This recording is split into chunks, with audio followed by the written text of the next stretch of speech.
Here is a 2024 Nissan Frontier ProX 4x2 in Boulder Gray over charcoal interior. This year we get a hard body, which is about the same price as this, and this is featured up. But there is some significant differences which you may want to consider if this is something that you're trying to check off the box as a pickup truck. I'm Anthony from Hawkeye Rides, and we're gonna go over some pros and cons and some comparable rivals. Starting off is you're going to receive LED headlights, daytime runnings, and LED fog lights when you're in this trim, but not on the hard body. Plus 0.8 inches of clearance more because we have Fox tuned suspension here, so 9.8 inches, where it's gonna be 9 inches for that. More black elements that will be found throughout the vehicle, and it's going to have that 80s vibe. So I am happy that they're doing that, because this particular vehicle, the steering is heavy, so it's going to fit the segment with that styling, but the approach angle is also 0.8 inches better here. Both of them will have the recovery hooks, except here we're going to have the lava red. We have a skid plate, so it's going to be similar there. Underneath the hood is going to have that 3.8 liter naturally aspirated V6 producing 310 horsepower and 281 pound-feet of torque paired to a 9-speed automatic transmission. Now, when it starts to get a little bit more of that rugged style, it's going to be on the side. But we have most of those upgrades. When you get to the premium package, it's going to add these 17-inch beadlock styled wheels with the all-terrain tires. The fenders flare out, and we have the off-road style running boards. 60 pounds of towing more here at 6,410 pounds.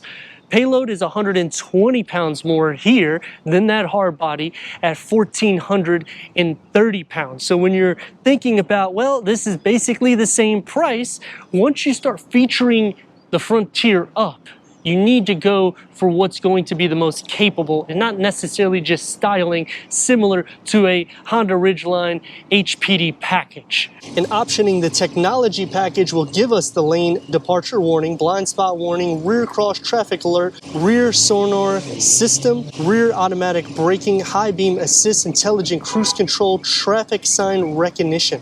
And all of this is 100 pounds less in curb weight than that hard body, and you're still achieving 18 mpgs for the city and 24 mpgs for the highway. LED taillights will come on both. ProX badging in the rear, because this is not a four-wheel drive. It's not going to have the 4 front and rear parking sensors and a 360-degree reverse camera. Soft open because of the Pro convenience package. We got the spray-on bed, the LED interior lighting, the home plug, the channels so you can tie down anything. The length is at 58.9 inches, the width at 61.4 inches, between those wheel well housing at 44.5 inches, and a depth at 19.4 inches.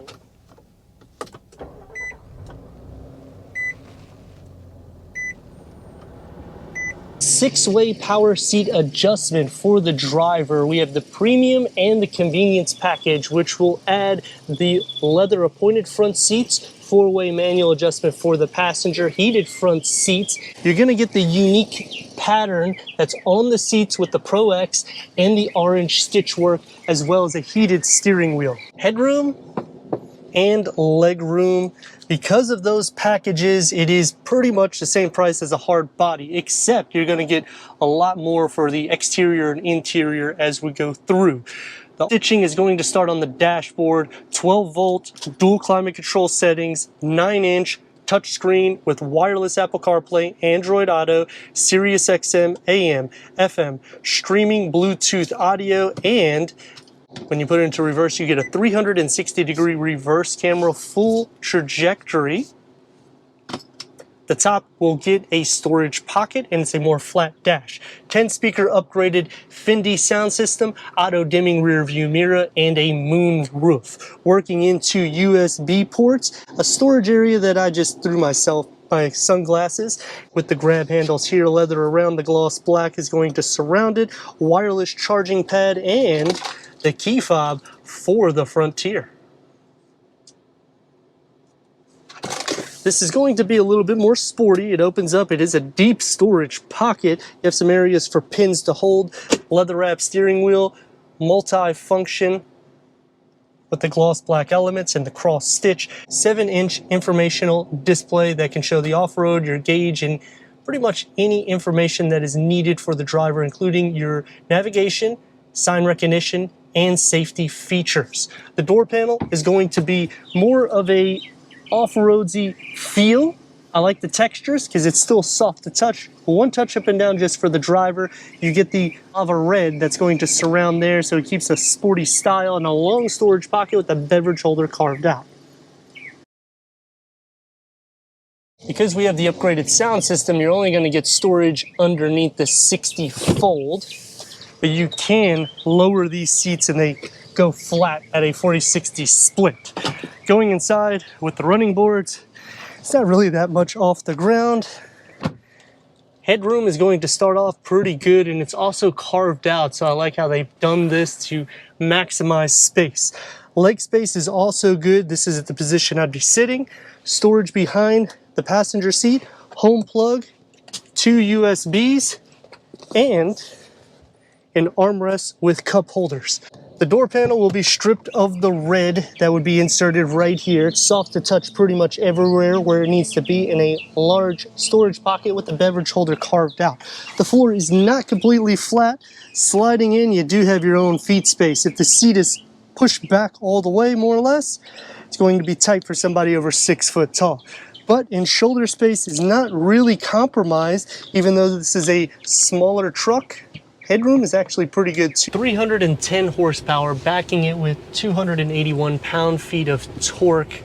This will be able to tow more than the Honda Ridgeline, but it's going to be kind of not the best in class. That will more or less go to Chevy. When you're considering this was refreshed first, that's usually what happens with these vehicles. I'm gonna stop here so we can see some of the performance which you're gonna be doing more or less on your daily use. Here we go.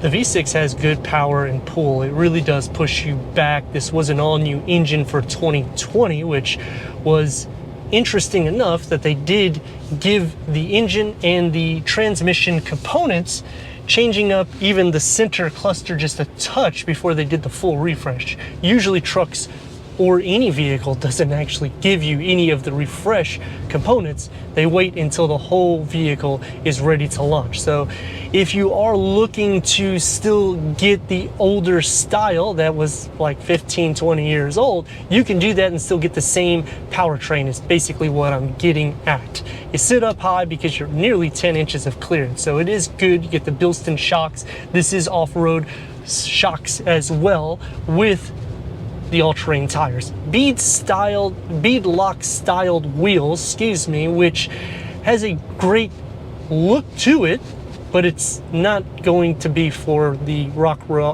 crawling performance. It's going to take me to some pros and cons. Starting off with the pros. If you are comparing this to the hard body, which is new for the year, and I like that it is a retro style, it's better to option this because you are getting more amenities with everything from the exterior, and they're even giving you more on the interior. Whereas when you're paying about the same premium, you're also going to unlock the safety features, which I was explaining on the exterior. So it's additional $900. You will have to add some features, and it will push the MSRP to over $40,000. You're about $45,000, $46,000 here, whereas when it is based, it's really around 36, 37 grand.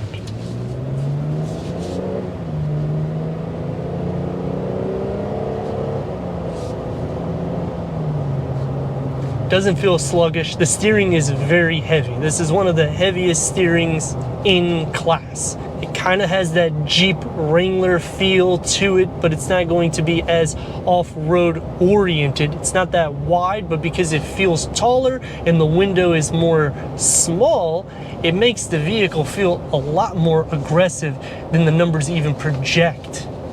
Sound deadening is the best in this. It is very quiet. I do feel the all-terrain tires though, so that suspension does alter the drive a little bit. It's going to feel a little bumpy. Some cons about the vehicle: when you get the upgraded sound system, you will lose some storage in or underneath the seats for the rear. But you have more leg space than you will in the Ridgeline, also the Tacoma. The Chevy is a little questionable, but it's not bad. The refresh really has helped it quite a bit. But the biggest con that I have is the steering is the heaviest. Some pros to it is you get the upgraded screen, you get navigation, wireless Apple CarPlay, wireless charging pad. When you're considering that you're in the mid 40 grand price, that's a pretty good amount of amenities. Turn radius about 2 lanes. Let's rock and roll.